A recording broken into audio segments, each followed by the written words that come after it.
এই রমজান মাসে একটা রোজা রাখা, আপনি এই রমজান মাসে যদি আপনি এক রাকাত যদি নফল নামাজ আদায় করতে পারেন 70 রাকাত নামাজের সওয়াব পাবেন।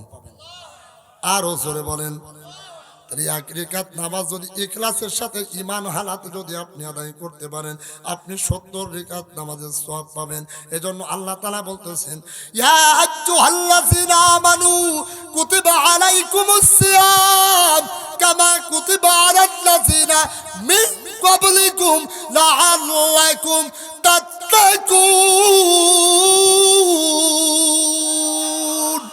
ওহে যারা ঈমান এনেছো, ও ঈমানদারেরা শুনে নাও, আমি যেমন তোমাদের উপরে রোজাকে ফরজ করেছি, তদরূপ তোমাদের পূর্বপুরুষের উপরও আমি রোজাকে ফরজ করেছি।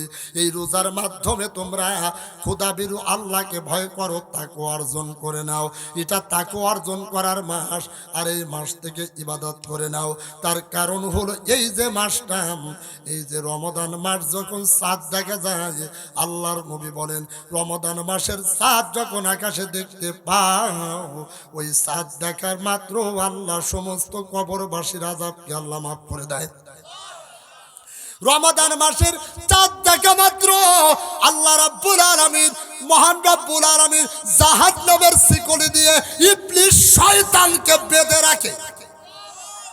এখন যদি বলেন যে হুজুর ইবলিস শয়তানকে বেঁধে রাখে, তারপরেও তো কিছু মানুষ রোজা থাকে, আবার কিছু মানুষ ঘরের দরজা দিয়ে জন্মের মতন ভাত খায়, আছে না নেই? দেখবেন দাড়ি পাইকে গেছে, একদম সাদা হয়ে গেছে, মুরব্বী মানুষ, বুড়ো মানুষ, পাওয়াক্কান কবরে চলে গেছে, লাঠি নিয়ে হাঁটি আর কর ঠক্কর, কিন্তু দোকানে বসে, চায়ের দোকানে বসে বিড়ি একটা ধরাই নিয়ে আছে না নেই? বলেন বলেন বলেন, আছে না নেই? ওরে বুড়ো শগুন!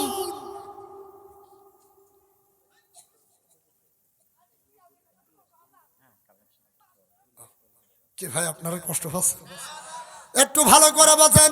আমি গত বছর রমজানে আল্লাহর কসম দিয়ে বলি, গত বছর রমজানে এই আপনাদের এই কুষ্টিয়া জেলা মজনপুর গেট আছে না, এই মজনপুর গেট থেকে এই সামনে মজনপুর গেটে ওখানে একটা হোটেল আছে, নামটা আমার মনে নেই। আমি যে কোনো এক জায়গায় বেড়াইতে যাব বিদায় আমি একটু ইফতারি কেনার জন্য গেছি। আল্লাহর কসম দিয়ে করছি, আসরের নামাজের আগে প্রায় 3টের দিকে ঢুকে দেখি একজন মুরব্বী মানুষ দাঁড়িয়ে এই পর্যন্ত, ইয়ার ঠিক এই পর্যন্ত। এখন দেখি প্লেটের ভিতরে দইয়া ছিঁড়ে নিয়ে খাচ্ছে। এখন আমার সাথে যে ছিল কয়, দাদা নমস্কার। দাদা নমস্কার বলে, কেন আমার নমস্কার দিলি কেন? কয় আপনি যে মুসলমান না হিন্দু তা জানা ছিল না। কয় দেখ আমি আসলে মুসলমান, কিন্তু আমি রোজা থাকতে পারি না, কারণ আমার গ্যাসের সমস্যা। এদিকে আল্লাহর নবী বলেন রোজার মাসে যদি কেউ রোজা থাকে আমার আল্লাহ সমস্ত রোগ মাফ করে দেয়। রোগ মুক্তির মাস। আবার কিছু লোক কয়, হুজুর আমি রোজা থাকতে পারি না। হুজুর বলছেন তো আমি সারাদিন মাটি কুফাইনে কাজ করি, হুজুর কোপ মারলি তো গাছ। ভাই উঠা যাবে না, কারোর উঠতে দেবে না, একদম ভাই বাবু বসো, কারোর উঠতে দেবে না। ও বাচ্চা হোক আর বুড়ো, কই একজন উঠা ধরলি শয়তান একদম ওই যে গুঁড়ো কিড়মির মতন কুটকুট কুটকুট করে কামড়ানো শুরু করে দেবে না। দেখবেন মহিলাকে মাথায় উকুন যদি হয়, একজন আর একজনের কাছে কয়, ও বউ আমার মাথাটা একটু বাইসে দিদিন, আর মাথাটা বাইসে দিদিন, কিন্তু কই শয়তানে কিন্তু কই আপনার গুলো কিড়মির মতন কামড়াবে। এ ওঠে শোনা লাগবে না, আরে বাড়ি ছেড়ে বাড়ি যা, ল্যাপ মুড়ি দিয়ে ঘুমা। আল্লাহ রাব্বুল আলামিন বলেন, ওয়াইজা কুরিয়াল কুরআনু ফাসতামিউ লাহু ওয়া আনসিতু লাআল্লাকুম তুরহামুন। কোরআনের দর্স যেই জায়গায়, যেই মঞ্চে দেওয়া হয়, যেই জায়গায় দেওয়া হয়, তোমরা ধৈর্য ধারণ করো, চুপচাপ বসে পড়ে কোরআনের আলোচনা শ্রবণ করতে থাকো। লাআল্লাকুম তুরহামুন, আল্লাহর পক্ষ থেকে বৃষ্টির মতন করে ফোঁটায় ফোঁটায় রহমত নাযিল করতে থাকবে। আর একটু জোরে, আর একটু জোরে। ভাই নির্বাচন তো 2 দিন আগে চলে গেল, মিছিল তো দেওয়ার সময় তো গলা ফাটাই ফেলেছেন।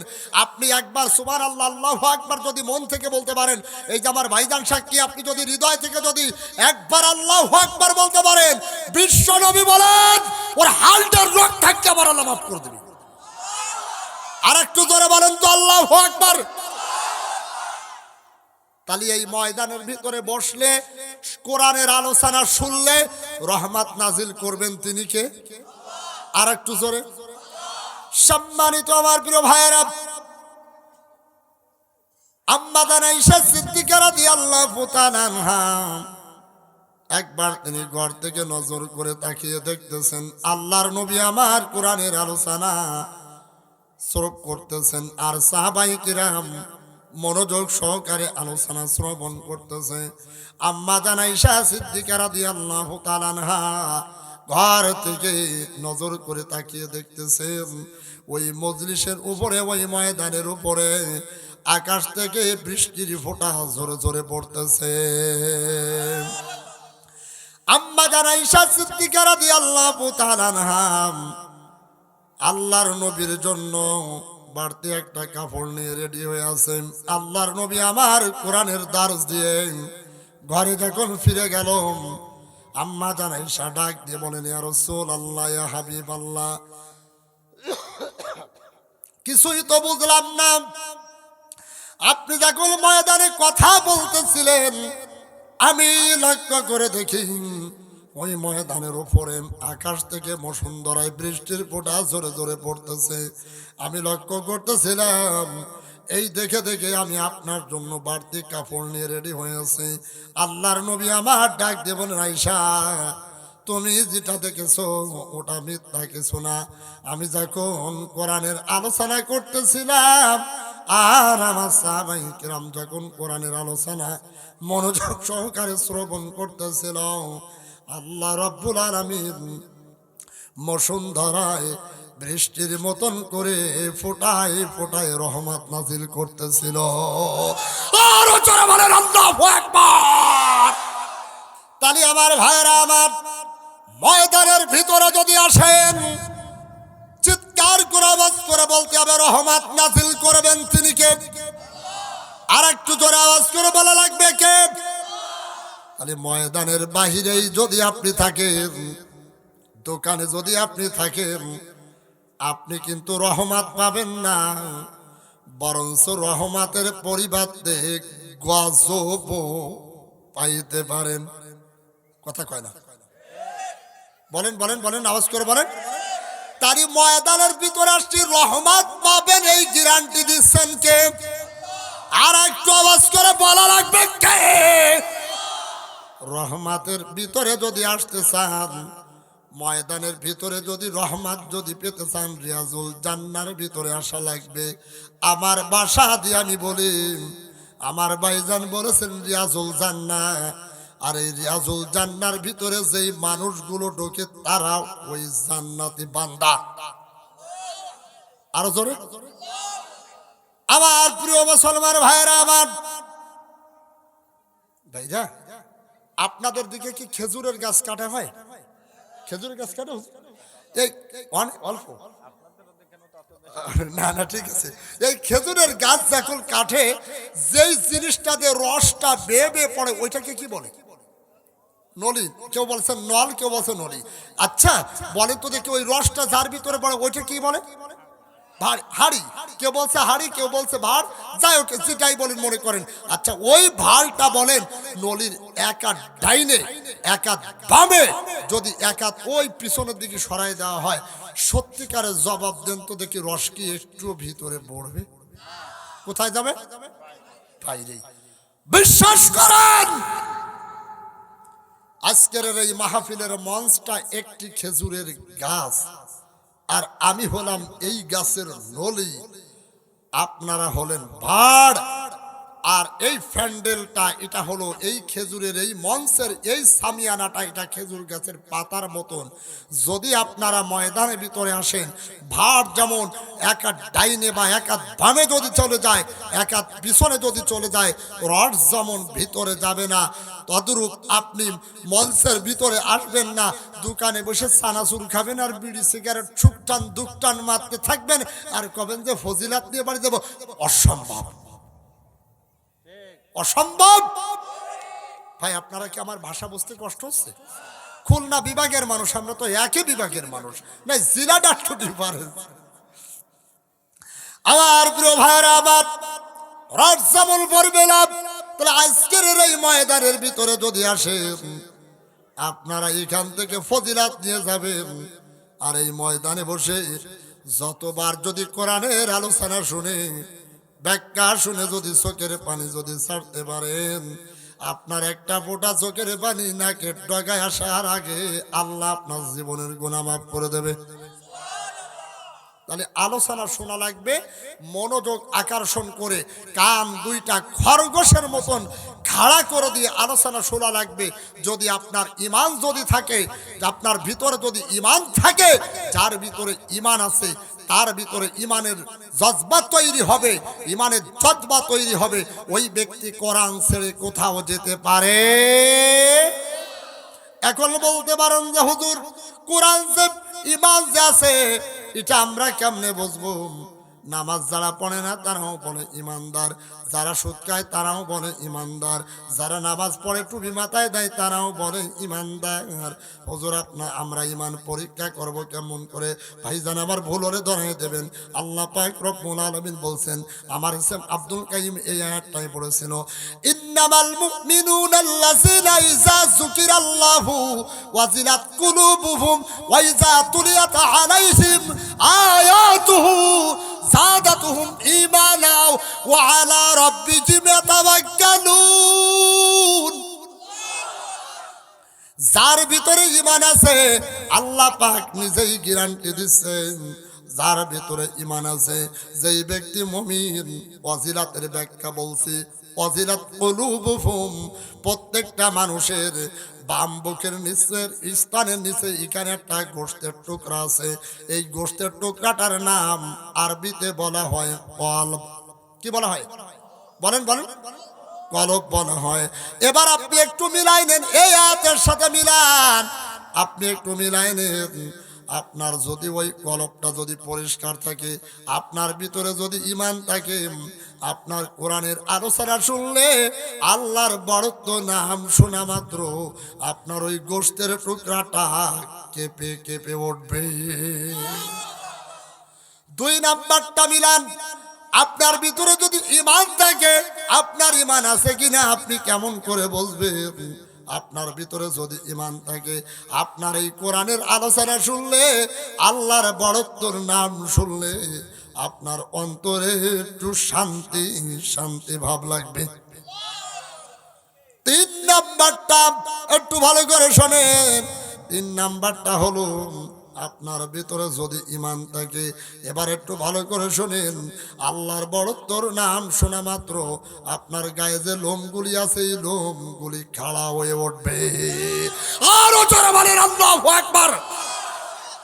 তাহলে এই তিনটার একটাও যদি আপনার ভিতরে না থাকে, আমার ভিতরে না থাকে, ভাইজানের ভিতরে না থাকে, নিতার বিরুদ্ধে ভিতরে না থাকে, ওটা ঈমানদার না, ওটা টাটকা ডিজিটাল বেঈমান। ওটা কি বলেন? ওটা হলো ডিজিটাল বেঈমান। আর আপনার ভিতরে যদি এই তিনটা থাকে, আপনি নিঃসন্দেহে একজন ঈমানদার। কি ভাই কষ্ট পাচ্ছেন আপনারা? একটু খেয়াল করে। তাহলে এবার আসেন আমরা মূল আলোচনার দিকে চলে যাই একদম সংক্ষিপ্ত আকারে, কারণ অল্প সময় আমাকে কথা বলা লাগবে, রাত গভীর হয়ে যাচ্ছে, আপনারা কাজের মানুষ, আপনাদেরকে বেশি কষ্ট দেওয়া যাবে না। আমি আপনাদের সামনে যেই ছোট্ট সূরাটি আমি আপনাদের সামনে আলোকপাত করেছি, এই সূরাটির নাম হলো সূরাতুল আসর। সূরার নাম কি সবাই বলেন? আর একটু জোরে বলেন। আসর। আসর মানে হলো সময়। আসর মানে হলো সময়। সবাই বলেন আসর মানে। এবার শোনেন আল্লাহ তাআলা কি বলতেছেন, একটু খেয়াল করে শোনেন। আমরা অল্প সময়ের ভিতর শেষ করে দেব। আল্লাহ রাব্বুল আলামিন বলতেছেন, এ গোটা পৃথিবীর মানুষেরা, খুব ভালো করে বলছো, ভালো করে শোনো কুষ্টিয়ার মানুষেরা, পর্দার অন্তরালের আমার অবলা সরলা মা এবং বোনেরা, একটু মনোযোগটা আকর্ষণ করে দিয়ে শোনেন। আল্লাহ তাআলা বলতেছেন, ওয়াল আস, সময়ের কসম। এই যে ভাইজান ওখানে আওয়াজ করেন না, ভিতরে আসেন না, ওদিকে চলে যান। ওয়াল আস, সময়ের কসম। কিসের কসম? সবাই বলেন তো। সময়ের কসম দিয়ে বলতেছেন। অনেক ব্যাখ্যা থাকেন, কারণ দেখেন আজকে এই সময়ের কসমটা দিল আল্লাহ কেন? কারণ বর্তমান সময়ের আমাদের কোনো সময়ের কোনো মূল্য আমরা দিই না। মিটিংটাকে 10টায় নিতে আসে 1টায়। আমি কোনো রাজনীতিক কোনো বক্তব্য আমি দেব না, এটা রাজনীতিক কোনো মঞ্চ ও না, আর এটা রাজনৈতিক দলের নেতারও কোনো মঞ্চ, তাই এটা কোরআনের মঞ্চ। আমি কোরআন দিয়ে কথা বলবো, কারণ এখানে কোনো দলীয় কোনো ওয়াজ হবে না, ওয়াজ হবে আল্লাহর। ওয়াজ হবে কার? আমরা বান্দা কার? এই ময়দানের ভিতরে আমলিক আছেন, বিএমপি আছেন, জামাত আছেন, চরমনা, ওয়ার্কাস, কমিউনিস্ট, আট্রসি, পীরের মুরিদ সবাই আছেন। অতএব আমি কারোর দলের পক্ষেও না বিপক্ষেও না। আমি এই সংক্ষিপ্ত আকারে এই ব্যাখ্যা এইভাবে দিয়ে যাব, যদি কারোর নাকে লাগে বা কারোর ফাঁসায় যদি লাগে তো ভাই আমার কিছু করার নেই ভাই। তাহলে আজকে দেখেন আমাদের সময়ের কোনো গুরুত্ব আছে? সময়ের কোনো গুরুত্ব নেই। ওই যে আমাদের আল্লামা একটা ওয়াজ করতেন যে এক ব্যক্তি প্রত্যেকটা দিন ট্রেনে যাতায়াত করতেন, রেল স্টেশনে এক জায়গায় যাতায়াত করতেন, কিন্তু ট্রেন জীবনে কখনো কোনোদিন সে সময় মতন পায়নি। একদিন ট্রেনটার সময় মতন পেয়ে গেছে, তখন বলতেছেন আল্লাহ আজকে ট্রেনটা সময় মতন পাইছি। তখন আরেকজন ডাক দিয়ে বলে, ভাই এটা দুঃখ করার কিছু নেই, শান্তি পাওয়ার কিছু নেই, এই ট্রেনটা আজকের না, এই ট্রেনটা গতকালকের ট্রেন। তা আমাদের সময়ের কোনো গুরুত্ব নেই। এই জন্য আল্লাহ জানে যে আমার বান্দারা সময়ের মূল্য দেবে না, গুরুত্ব দেবে না। এই জন্য আল্লাহ তাআলা বলছেন ওয়াল আস, সময়ের কসম। এখানে অনেক ব্যাখ্যা আছে, 3টে জিনিসের কসম কেটেছেন, অত্যন্ত গুরুত্বপূর্ণ 3টে বিষয় কসম কেটেছেন। একটা হলো সময়, আরেকটা হলো আপনার হায়াতের কসম, আরেকটা হলো ইতিহাসের কসম। মানুষকে বোঝানোর স্বার্থে, এ পৃথিবীর মানুষেরা, তোমরা আবু জাহেলের ইতিহাস জানো, তোমরা ওমরের ইতিহাস জানো, আবু লাহাব, উতবা, সাইবাদের ইতিহাস জানো, কারুন, নমরুদের ইতিহাস জানো। এই ইতিহাস থেকে যদি তোমরা শিক্ষা যদি না নাও, তোমাদের মতন কিন্তু তোমাদেরকে নমরুদ, কারুনের মতন কিন্তু আমি আল্লাহ এক মুহূর্ত তোমাদের মারতে আমি দিশেহারা হব না। খুব ভালো করে বলছেন, নমরুদকে আল্লাহ শায়েস্তা করেছে একটা ল্যাংড়া মশা দিয়া, কারুনকে আল্লাহ ধ্বংস করেছে মাটির তলে নিয়া, ফিরাউনের মতন 40 বছরের ক্ষুধাদ্রোহীকে নিয়ে ধ্বংস করেছে আল্লাহ নীল দরিয়ায় ডুবিয়ে মারা। সাদ্দাতকে তিনি আল্লাহর সাথে পাল্লা দিয়ে জান্নাত বানানোর কারণে আল্লাহ কিন্তু তাকেও ধ্বংস করেছে। আবু জাহেলকে ধ্বংস করেছে 2জন মাসুম বাচ্চার মাধ্যমে। তোমরা শুনে নাও, যেই দল করো না কেন, যেই দল হও না কেন, কোন দল বুঝি না, আল্লাহর বিরুদ্ধে যেই নেই, আল্লাহ কিন্তু ফিরাউনের মতন নিজ দরিয়ায় ডুবায় মারতে পারে। আমি কারোর পক্ষেও না বিপক্ষেও না। তাহলে আল্লাহ তাআলা বলছেন সময়ের কসম, হায়াতের কসম, ইতিহাসের কসম কেটে বলতেছে, শোনো, ইন্নাল ইনসানা লাফি খুসর, নিশ্চয় এই মানুষগুলি তারা ক্ষতির ভিতরে নিমজ্জিত, ক্ষতিগ্রস্তর ভিতরে। ইনসান মানে মানুষ। এই মানুষ যদি আল্লাহ তাআলা বলতেন, এই মানুষ মানে হলো আমরাই। তাহলে আমরা ক্ষতিগ্রস্তর ভিতরে, সমস্ত মানুষ ক্ষতিগ্রস্তর ভিতরে। এবার আল্লাহ তাআলা বলতেছেন কি শোনেন,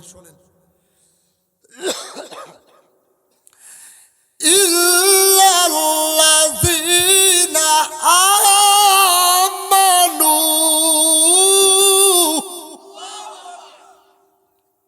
যারা এনেছে আল্লাহর প্রতি ঈমান। সুবহানাল্লাহ, বাড়ি যাই কইেন। কার প্রতি ঈমান? আর একটু জোরে বলেন, আর একটু জোরে বলেন। যারা এনেছেন আল্লাহর প্রতি ঈমান। ঈমান মানে হলো বিশ্বাস। ঈমান মানে হলো, এখন ওই বিশ্বাস না যে একজনের নাম রাখছে অমুক আলী বিশ্বাস, সারাদিন কাজ করে বেড়ায়, অন্য জন্মের মতন খারাপ কাজ, ওই বিশ্বাস না। ঈমান মানে হলো ওয়া আলা রাব্বিহিম ইয়াতাওয়াক্কালুন। ঈমানদারেরা জীবনে মরণে হায়াতে সুস্থই অসুস্থই সবটাই ভরসা করে আল্লাহর উপরে। কার উপরে? কার উপরে? ঈমান মানে হলো আমানতু বিল্লাহ।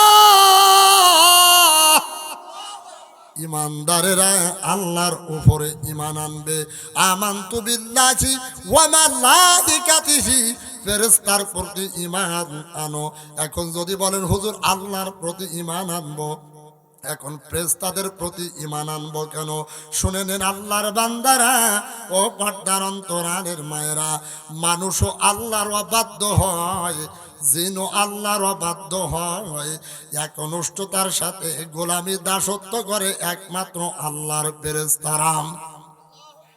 এখন আপনি যদি বলতে পারেন যে হুজুর কেমনে, এই যে সূর্য, তিনি এই সূর্য পরিচালক ফেরেশতা একজন আছেন, এই সূর্য আল্লাহর হুকুমে দেয়, আল্লাহর হুকুমে আবার নেয়। চন্দ্র আল্লাহর হুকুমে দেয়, আল্লাহর হুকুমেও নেয়। সুবহানাল্লাহ বলবেন না?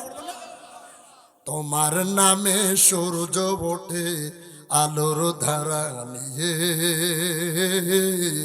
তোমার নামে চন্দ্র ওঠে জ্যোৎস্না ছড়িয়ে, পাক পাকালি গাছ গাছালি তোমারই গান গায়, জানি তুমি দয়ার সাগর, তুমি দয়াময়, জানি তুমি দয়ার সাগর, তুমি দয়াময়।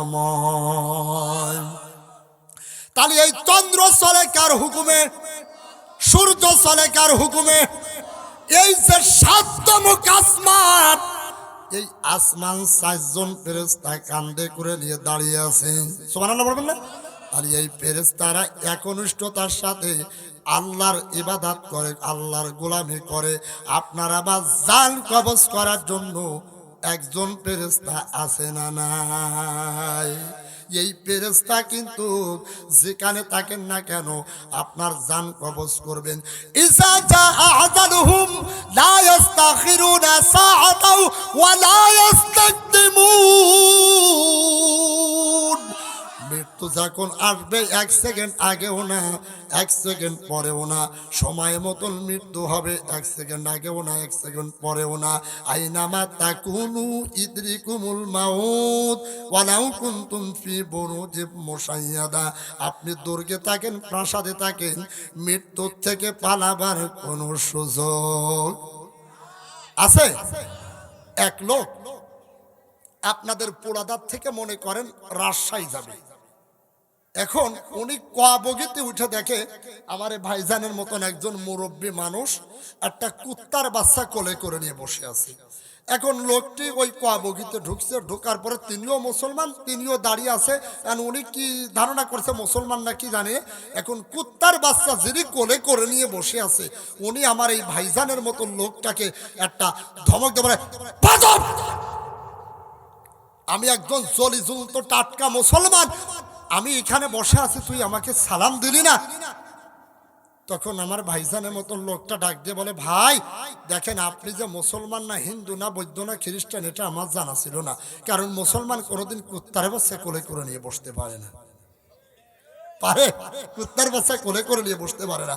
তখন ওই কুত্তার বাচ্চা যিনি কোলে করে নিয়ে দাঁড়িয়ে আছে তিনি বলতেছে, ভাই দেখেন এটা আমি জানি আমাদের মুসলমানদের কালচার না, কিন্তু আমি হিন্দু না, বৌদ্ধও না, খ্রিস্টানও না, আমি একজন জলিজন্ত টাটকা মুসলমান, কিন্তু এই কুত্তার বাচ্চাটা কোলে করে নিয়ে দাঁড়িয়ে আছি। আমি একজন হুজুরের ওয়াজের ভিতরে শুনেছিলাম যেই জায়গায় কুত্তার ছবি থেকে ওই জায়গায় আল্লাহর ফেরেশতারা প্রবেশ করে না। আমি এই কুত্তাটা কোলে করে নিয়ে থাকি যেন আজরাইল আমার কাছে না আসতে পারে। তখন ডাক দিয়ে বলতেছে, ভাই আপনার ওয়াজ ঠিক আছে কিন্তু একটু মিস্টেক হয়েছে। তো বলে কি ভাই? বলে দেখেন কুত্তার ছবি যেই জায়গাটাই থাকে শুধুমাত্র আল্লাহর রহমত বন্টনকারী ফেরেশতারা প্রবেশ করে না। আজরাইলের দায়িত্ব তো আর রহমত বন্টন করা না, ওর দায়িত্ব হলো জান কবজ করা। সময় হলেই অ্যাটাক। সুবহানাল্লাহ বললা, সময় হলেই অ্যাটাক। আমার ভাইরা, আমার এই যে আমার ভাইজান না মঞ্চের পিছনে কথা বলছেন, প্লিজ আমাকে একটু কথা বলতে দেন ভাই। আল্লাহর বান্দারা তাহলে ভালো করে বোঝেন, আমানতু বিল্লাহ, আল্লাহর প্রতি ঈমান আনা। কষ্ট পাচ্ছেন ভাই? কষ্ট পাচ্ছেন? তার মনে করেন 20 মিনিট যদি চলতে কষ্ট হবে আপনাদের? আল্লাহর বান্দারা, পর্দার অন্তরালের মায়েরা একটু ভালো করে শোনেন, আমানতু বিল্লাহি ওয়া মালাইকাতিহি ওয়া কুতুবিহি, আল্লাহর কিতাবের প্রতি ঈমান আনো, ওয়া রাসূলিহি, রাসূলের প্রতি ঈমান আনো, ওয়াল ইয়াউমিল আখিরি, আল্লাহর আখিরাতের প্রতি বিশ্বাস রাখো, ভালো মন্দ তাকদীরের উপরে বিশ্বাস রাখো। ভালো করার মালিক আল্লাহ, খারাপ করার মালিকও আল্লাহ। ভালো করার মালিককে, খারাপ রাখার মালিককে। এখন কারোর জমিনে আপনাদের দিকে কি ইরিধান লাগানো হয় নাকি? মনে করেন হুজুর আপনার আছে নাকি জমি? মনে করেন আমার এই হুজুরের একটা জমি আছে, আপনাদের দিকে আমার জানা মতো তামাকের চেষ্টা মনে বেশি এমন। হ্যাঁ, কুষ্টিয়া মিরপুর তামাকে। মনে করেন আপনি একটা ফসল লাগালেন, মনে করেন 2টা ধানের ফসল, মনে করেন আমার এই ভাইজানের ফসলটা একটু ভালো হলো, পাশে আর একজনের ফসলে একই জমিনের একই আলের 2 পাশে 2 বই, এক জমিনে ধান ভালো আর এক জমিনে ধান ভালো না। যার জমিনে ধান ভালো না তখন ওই লোকটি দুঃখ করে কয়, ওই হুজুরের জমিতে এত ধান দিল কেন আল্লাহ? আল্লাহ কি শুধু আমার এই চকি দেখে, হুজুরের চকি দেখে না? হুজুরের জমিতে ধান দে বেশি, আমার জমিতে ধান দিল না, আল্লাহ কি আমার একটুও দেখে না? আছে না, আছে না ভাই, আছে না?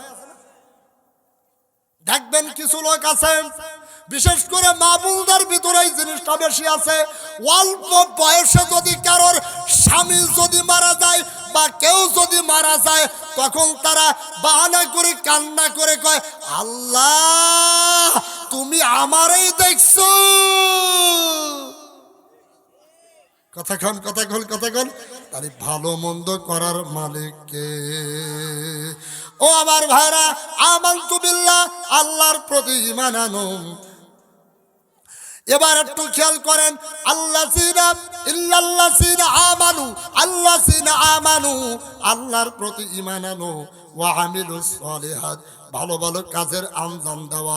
আজকে যে যুব সমাজ 14 ফেব্রুয়ারি থেকে ফিরিয়া এই যে কোরআন মাহফিলের আয়োজন করেছে, এই কোরআন মাহফিলের কারণে আমার আল্লাহ যুবকগুলিকে হযরতে ওমরের মতন আল্লাহ কবুল করে নিয়েছে।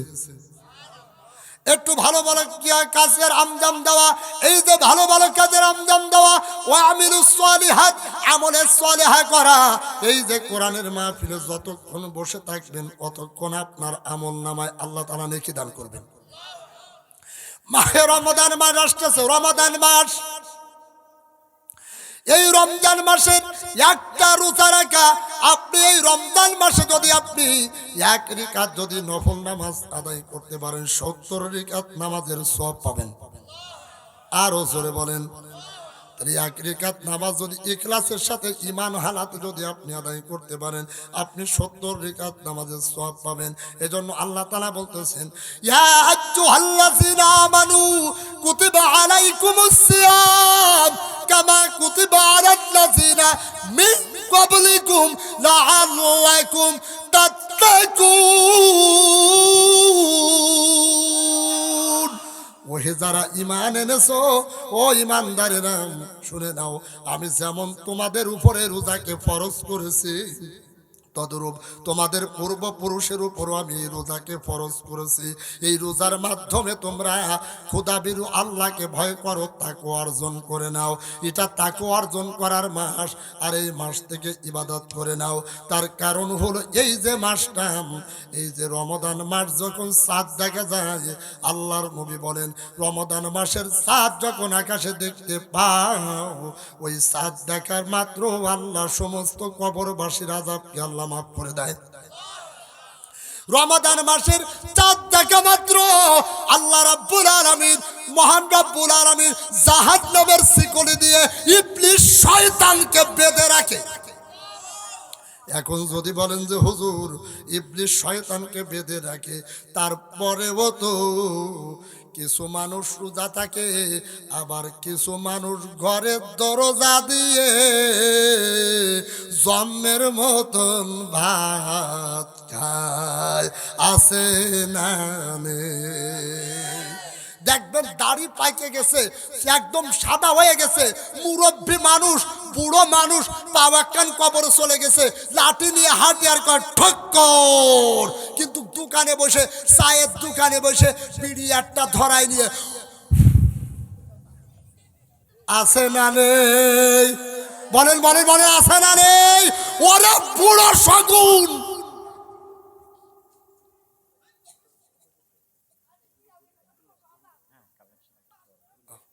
কি ভাই আপনারা কষ্ট পাচ্ছেন? একটু ভালো করে বলেন।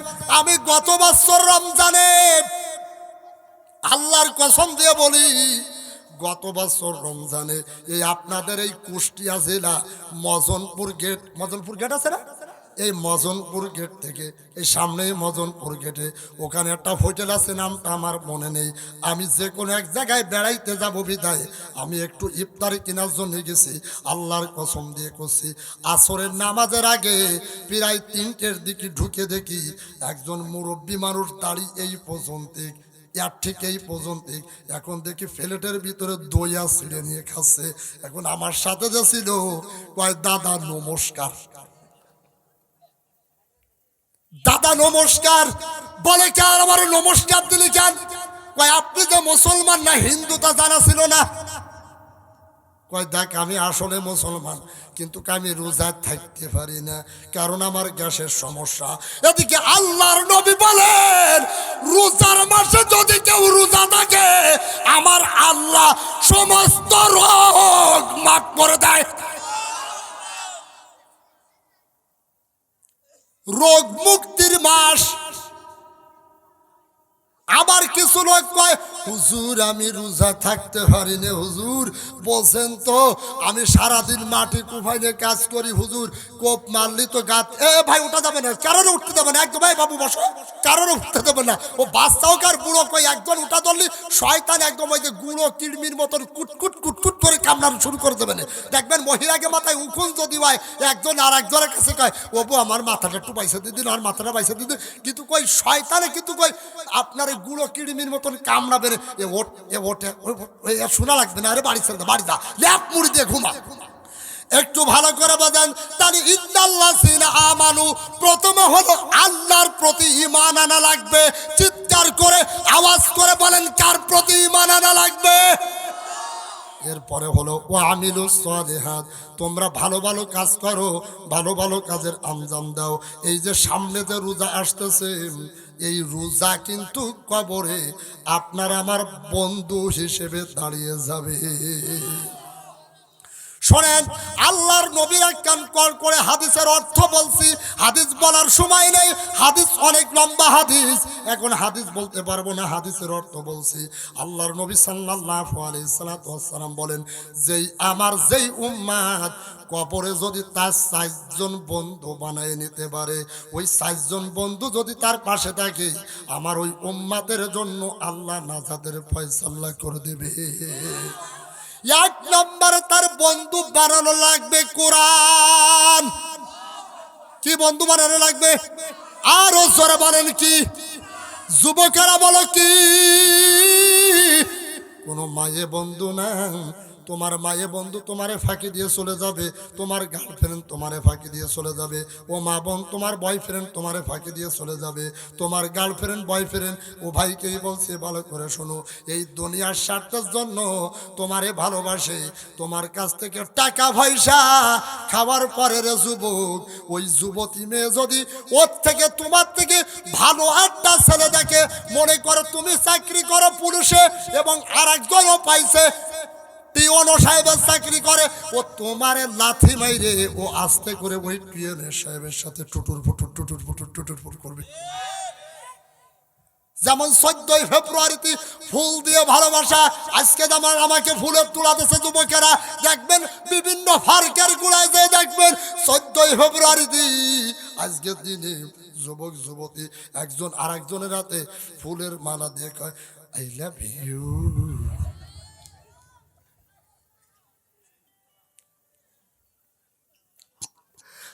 আরে যুবক, আই লাভ ইউ যদি দিতে হয় তোর মারে দে, আই লাভ ইউ যদি দিতে হয় তোর বাবারে দে, আই লাভ ইউ যদি দিতে হয় তোর স্ত্রীকে দে। স্ত্রীকে দিবা না, তুমি আই লাভ ইউ দিবা তোমার একজন বিয়ে না, সে বিয়ের লেজে কবা ও বিয়ান আই লাভ ইউ। খবরদার, ভালো করে বলছো, তুমি একটা যুবতী মেয়েকে তুমি আই লাভ ইউ দিবা, তুমি ওই যুবতী মেয়ে তোমার দিকে একবার তাকাবে, তুমি ওই যুবতী মেয়ের দিকে একবার তাকাবা, তোমার আমলনামায় 7000 বছর জাহান্নামে তোমার থাকা লাগবে। নাউজুবিল্লাহ কবেন না? আল্লাহর নবী সাল্লাল্লাহু আলাইহি সাল্লাম তার জামাই আলীর ডাক দিয়ে বলে, আলী রে, মদিনার রাস্তা দিয়ে হাঁটবা, কোন একটা বেগানা মহিলা যদি তোমার সামনে একবার পড়ে যায়, তুমি ওই বেগানা নারীর দিকে একবার তাকাবা, একবার তাকানোটা তোমার জন্য, দ্বিতীয়বার তাকাইলে তোমার আমলনামায় কিন্তু জিনার গুনাহ উঠবে, ওটা শয়তানের নজর। এখন এই শোনার পরে এখন কিছু যুবকরা যদি কন যে হুজুর আপনি তো একবার তাকাতে বলছেন, এই স্কুল ছুটি হওয়ার আগে এমন তাকাবো ইয়েতিমের মতন, কাঙ্গালের মতন, ভিক্ষুকের মতন, এক তাকানিতে 1 ঘন্টা না। যুবক, এ যুবক, তুই তো সেই যুবক,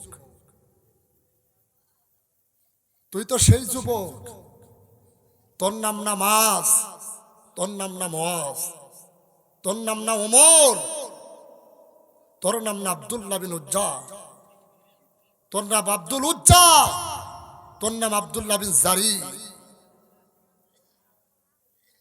যুবক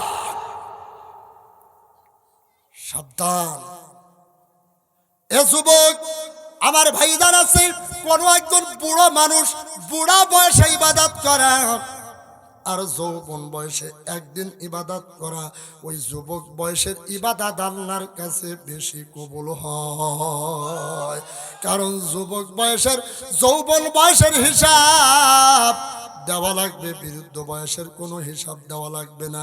তুমি যুবক বয়সে কোথায় কি করেছো, তোমার যৌবন কোন স্কুলে বিক্রি করেছো, তোমার যৌবন কোন ভার্সিটিতে বিক্রি করেছো, তোমার যৌবন কোন পার্কে বিক্রি করেছো, তোমার যৌবন ওই যে মেহেরপুর জেলা মুজিবনগরে পার্কে যে বিক্রয় করেছো, এটা দুনিয়ার কেউ জানে না।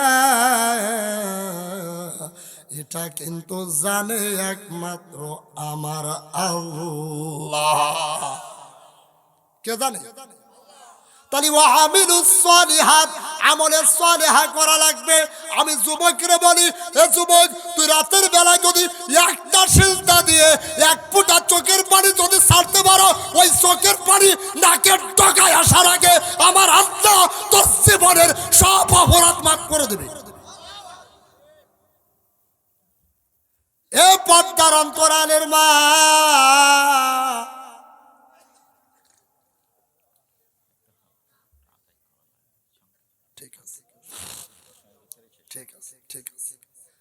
একটু ভালো করে শোনেন আমার মায়েরা। আমি আমার মা বোনদেরকে দুইটা কথা বলবো, আমার বোনদেরকে দুইটা কথা বলবো। তার কারণ হলো এরা বারবার এসেছিল সরকারে, আর আমাদের জ্বালাই পোড়াই করে গেছে সরকারে। এখন তো আর সরকারে উড়া নেই, এখন সরকারে হলো পুরুষ মানুষ। একটু ভালো করে শোনেন আমার মায়েরা, এখন আর ওই দাফট দেখাতে পারবা না। কিছুই হইলেই এই বেশি জ্বালাইলে কিন্তু কই লাল ধালানো ঢুকে যাবে, আছে না ভাই? কিছু যদি হয়, স্বামী যদি একটু কিছু কয়, এই তুমি কি জানো আমার বাপ, আমার ওই যে খালাতো বোনের দেবরের অমুক অমুকের তমুক তমুকের অমুক, তুমি কিন্তু টিও না, তুমি বেশি জ্বালাবা, আল গোসলে তোমার মামু বাড়ি ঢুকাই দেবো লাল দালানে। আমার মায়েরা, আমার বোনেরা, একটু ভালো করে শোনেন। আমি মা বোনদেরকে দুইটা কথা বলা লাগবে। ও আমার পর্দার অন্তরালের মায়েরা, পর্দার অন্তরালের বোনেরা, আপনাদেরও ইবাদত আল্লাহর কাছে বেশি। একজন পুরুষ যদি দোয়া করে আল্লাহর কাছে, ওই পুরুষের দোয়া আল্লাহর কাছে কবুল হইতে 40 জায়গায় সে কয়। আর একজন মহিলা যদি আল্লাহর কাছে দোয়া করে, বিদ্যুতের গতির মতন আল্লাহর কাছে কবুল হয়ে যায়। আমার ভাইয়েরা আমার, আমি বলছি, আমি খুলনা বেতারের একটু আজানও শোনাবো, একটু গজলও আপনাদেরকে শোনাবো। আপনারা শেষ পর্যন্ত থাকবেন তো ইনশাল্লাহ? সবাই থাকবেন তো ইনশাল্লাহ? বেশি না, মাত্র আর 20টা মিনিট থাকবেন তো ইনশাল্লাহ? কারা কারা থাকবেন তো হাত তোলো তো দেখি। লিল্লাহি তাকবীর, লিল্লাহি তাকবীর। এবার হাত নামান। রাত গভীর হয়ে গেছে, আমরা এখন আল্লাহর কাছে একটা ফোঁটা চোখের পানি ছাড়ি। কার বাবা চলে গেছে, কার মা চলে গেছে, বিশেষ করে আমার ওই যুবকগুলির জন্য দোয়া চাই। আল্লাহ, তুমি আমার এই যুবকগুলিকে ওমরের মতন, মুআজের মতন, খালিদ বিন ওলীদের মতন তুমি কবুল করে নাও। সবাই পড়েন আল্লাহুম্মা আমিন। মাথা নিচে করেন, চক্ষু বন্ধ করেন, এই গভীর রজনীতে চাইবো আল্লাহর কাছে। ও রব্বানা যালামনা আনফুসানা ওয়া ইল্লাম তাগফির লানা ওয়া তারহামনা লানাকুনান্না মিনাল খাসিরিন। সবাই একটু পড়েন, ও রব্বানা যালামনা আনফুসানা ওয়া ইল্লাম তাগফির লানা ওয়া তারহামনা লানাকুনান্না মিনাল খাসিরিন। রব্বুল আলামিন, এই হিজরা বটতলা যুব সমাজ কর্তৃক আয়োজিত ৫ম তাফসিরুল কুরআন মাহফিলের শেষ অধিবেশনে, আখেরি সময়, তাহাজ্জুদের এই সময়, আমি মুসাফির তোমার কোরআন পিপাসিত বান্দাগুলো নিয়ে হাত তুলে তোমার দরবারে দোয়া করি। আল্লাহ, আমার পূর্বে আলোচনা করেছে ভাই আবু জাফর, আলোচনা করেছে এসএম আব্দুল কাইয়ুম। আয় আল্লাহ, যারা আমরা কথা বলেছি, ভুল যদি হয়ে থাকে, আল্লাহ তাআলা তুমি নিজ গফফার নামের খাতিরে তুমি আমাদের মাফ করে দাও। ও রব্বুল আলামিন, আলোচনার সওয়াবটুকু রাসূলের রওজা মুবারকে পৌঁছিয়ে দাও। এই আল্লাহ,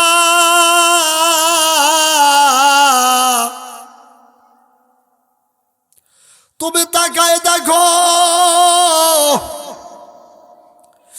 এই ময়দানের ভিতরে কোন ব্যক্তির বাবা নাই? ও আল্লাহর বান্দা মুরব্বী, ও যুবক, তোমার বাবার জন্য কি মায়ার হয় না? ভাইরা, আপনার বাবা আপনার দিকে তাকিয়ে আছে, একটা ফোঁটা চোখের পানি ছাড়েন না। আপনার বাবা ওই কবর থেকে তাকায় আছে। আপনার মনটা চায় না যে আল্লাহ আমার বাবার কবরকে তুমি মাফ করে দাও। আয় আল্লাহ, ওই বাবা কত ভালোবেসে মানুষ করেছে, বিদার সময় 3টি কাপড় নিয়ে কবরে চলে গেছে। ওই বাবারে কবরে যখন রাখতে গেছি, আমি আমার নিজের চাচারে কবরে নামাইছি। নামাই যখন উঠতে গেছি, আমার মন সাক্ষী দেয়, আমার ওই চাচা পাও 2টা জড়াই ধরে বলে, ভাতিজা, এই অন্ধকার কবরে একা রেখে যাও, মায়া নাই। আয় আল্লাহ, যাদের বাবা নেই, আল্লাহ ওই বাবার 3 সন্তানগুলো নিয়ে হাত তুলেছি, বাবারে মাফ করে দাও। আল্লাহ, তুমি তাকায় দেখো কার মা নেই। মায়ের পেটের ভিতরে 10টা মাস 10 দিন লাথি মেরেছে, মাথা দিয়ে গুতাগুতি করেছি, পায়ের হাঁটু দিয়ে গুতা মেরেছি। মা খাবারের থালা নিয়ে বসেছে, পেটের সন্তান আঘাত করেছে, মা খাবারের থালাটা সরাই রেখে মা একবার দাঁড়ালেন আর একবার বসলে, চোখের পানি ছাড়লেন।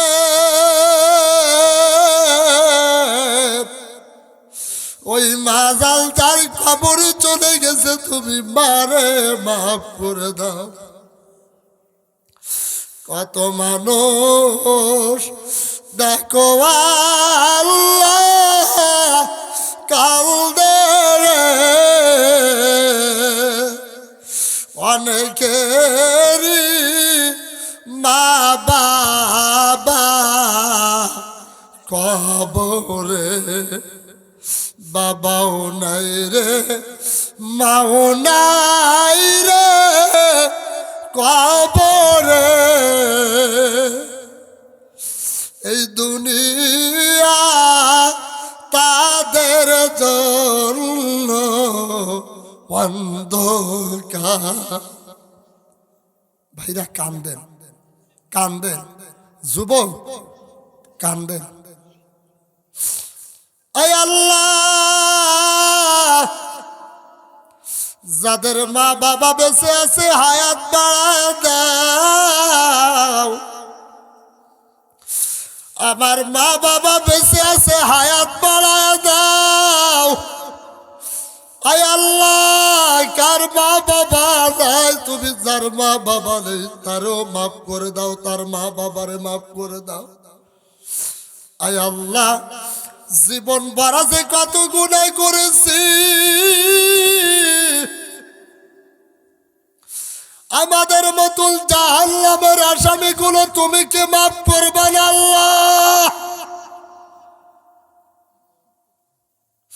আল্লাহ, তুমি দেখো এই মানুষগুলোরে কেমনে খালি হাতে ফেরত দিবা আল্লাহ। আল্লাহ, তোমার কি একটু মায়া হচ্ছে না আল্লাহ? আল্লাহ, তোমার নাম না লা তাকনাতুম মির রাহমাতিল্লাহ। আল্লাহ, তুমি তো প্রতিশ্রুতি দিয়েছো, বান্দা আমার রহমত থেকে নৈরাশ হইস, আমি তোদের মাফ করে দেব। আয় আল্লাহ, দাড়ি পাকা মুরব্বী আমার বাম পাশেও বসা মসজিদের ইমাম, আমার সামনে কত মুরব্বী, কত তরুণ, কত যুবক, কত দাড়ি পাকা মুরব্বী, যার হাত তুমি পছন্দ করো তার হাতের ওসিলা আজকের মাহফিল কবুল করে নাও। আয় আল্লাহ, যেই যুবকগুলি আজকে এই মাহফিলের আয়োজন করলো, আল্লাহ আমার ভিতরে কোরআন বুকে নিয়ে আমি এই যুবককে আমি কারোর বাবার মতন, আমি কারোর ভাইয়ের মতন। আল্লাহ, বাবা তার সন্তানের জন্য দোয়া চাই, ভাই তার ভাইয়ের জন্য দোয়া চাই। আল্লাহ, আমি আমার এই কলিজার টুকরাই যুবকগুলির জন্য তোমার কাছে দোয়া চাই, এই যুবকগুলিকে তুমি ইসলামের বীর মুজাহিদ হিসেবে কবুল করে নাও। আল্লাহ, আমি জানি না আগামী বছর কে বাঁচবে কে মরবে জানি না, আর আগামী তার আসতে পারবো কিনা জানি না, দেখা হবে কিনা জানি না। এটা যদি জীবনের শেষ দেখা, শেষ মোনাজাত হয়, আল্লাহ কাল কিয়ামতের বিভীষিকাময় ময়দানে আল্লাহ তুমি আমার এই যুবকগুলিকে আরশে আজিমের নিচে ছায়ার ব্যবস্থা করে দিও। আল্লাহ, তুমি আমার এই যুবকগুলিকে জান্নাতের দারুস সালামের ভিতরে মেহমানদারির ব্যবস্থা করে দিও। আল্লাহ, পর্দার ভিতরে আমার মা, আমার বোন যারা আছে এদেরকে তুমি মাফ করে দাও। কারণ মাথার ব্যথা, পেটের ব্যথা, মাজার যন্ত্রণা, হাঁটুর ব্যথা, আমার প্রত্যেকটা মা, প্রত্যেকটা বোন, এদের জন্য আমি দোয়া করি, অন্তর দিয়ে দোয়া করি, আল্লাহ তুমি মাফ করে দাও। আয় আল্লাহ, আমার এক বোন আমার কাছে দোয়া চেয়েছে, রব্বুল আলামিন ভাই বোনের জন্য দোয়া চাই। আল্লাহ, তোমার কাছে দোয়া চাই, ভিক্ষা চাই, আমার ওই বোনকে তুমি পরিপূর্ণতা, সুস্থতা দান করে দাও। বারবার খবর নিয়েছে, কোথায় আছেন, কোথায় গেছেন, কোথায় খাচ্ছেন। আল্লাহ, আমি দোয়া করি, আল্লাহ মা যেমন সন্তানের জন্য খবর নাই, বোন ভাইয়ের জন্য খবর নাই, আল্লাহ আমি অন্তর দিয়ে দোয়া করি, আল্লাহ তুমি তাকে শিফায়া আজেলা কামেলা দান করে দাও। আল্লাহ, আমার মসজিদের মুসাল্লি, আমার মসজিদের কমিটির সভাপতি, সেক্রেটারিগুলোকে কবুল করে নাও। এই স্কুল এত বড় একটা প্রতিষ্ঠান করার জন্য যারা জায়গা দিল, পাশে মসজিদ করার জন্য যারা জায়গা দিল, আল্লাহ এই সোনার মানুষগুলোকে আল্লাহ তুমি কিয়ামত পর্যন্ত কবুল করে নাও। আল্লাহ, এদের আমলের বিনিময় আল্লাহ তুমি এদেরকে জান্নাতবাসী করে দিও। আল্লাহ, এদের মা বাবা যারা চলে গেছে তাদের মাফ করে দিও। আয় আল্লাহ তাআলা, ধানের ভিতরে সিটাগুলি বিক্রি হয়ে যায়, আল্লাহ এখানে একজন কান্নাবালার বিনিময় আল্লাহ তুমি আজকের এই মোনাজাত কবুল করে নাও। আল্লাহ, সাউন্ড সিস্টেমের অপারেটর মালিক যিনি আছে ডেকোরেশন, আল্লাহ খুবই ভালো মানুষ, আল্লাহ মেহেরবানি করে আল্লাহ তুমি কবুল করে নাও। আমার ওই ভাই মুসলিম যদি হয়ে থাকে, আমার ওই ভাইকে তুমি ঈমান আবাদ দিয়ে দাও। আল্লাহ, শেষ আখেরি মোনাজাত আমরা আজকে এখানে যারা বসে আছি, আমাদের প্রত্যেকরে তুমি বিশ্ব নবীর রওজা জিয়ারত করায় মৃত্যু দিও। মৃত্যু যখন দিবা মাসে রমাদান মাসে মৃত্যু দিও। আল্লাহ, শেষ মুহূর্তে দোয়া করি, আল্লাহ আবারও দোয়া করি তুমি আজকের মাহফিল কবুল করে নাও। মৃত্যু যখন দিবা আমাদের জবানে ইমানের কালিমা জারি করে দিও, লা ইলাহা ইল্লাল্লাহু মুহাম্মাদুর রাসূলুল্লাহ। আসসালামু